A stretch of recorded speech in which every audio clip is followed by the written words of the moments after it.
after Matt Gaetz, knowing what we know as of this moment, you got Tulsi, Kristi Noem at Homeland, Pete Hegseth for Secretary of Defense.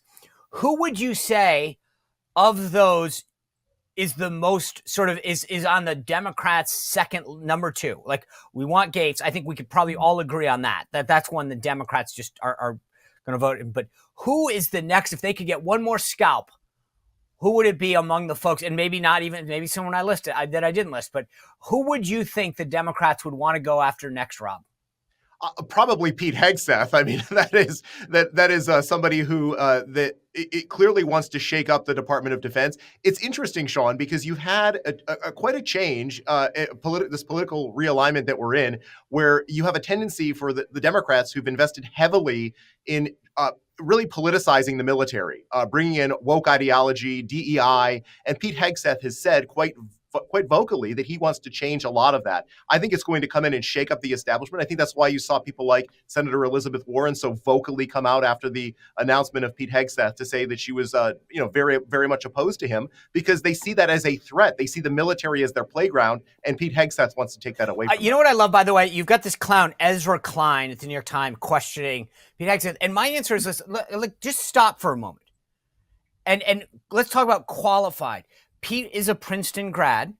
He ran the Veterans Service Organization, Concerned Veterans for America, right? He's been a longtime advocate of veterans. He ran an entire organization for that. He deployed to Gitmo, Afghanistan, and Iraq, okay? I mean, like, who is Elizabeth Warren to question his credentials to serve? But Sean, you missed it. He doesn't have his diploma from Raytheon. No. He doesn't have his diploma from General Dynamics. Right. No. Doug Collins for the win, because that's the point. I think I was getting, that's exactly where I was going, Doug Collins. But don't you think from a tactical standpoint, that's how I would fight this? I'm sorry, Elizabeth Warren. When I missed it, after you were faking your ancestry at Harvard to get a job, when was your service to this country before you questioned mine? She was with Tim Walz. In Tiananmen Square? Yeah.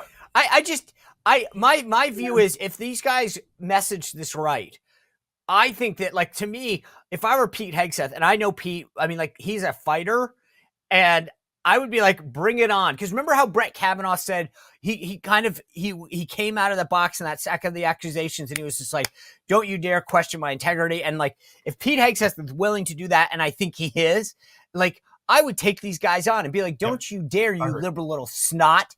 Like, I can't, I mean, Ezra Klein, I would just bottom line, whether it's Ezra Klein at the New York Times or Elizabeth Warren, the idea that they're questioning the qualifications of somebody who has served this country over and over and over again and sacrificed for it, I would welcome that fight. It should be an easy one.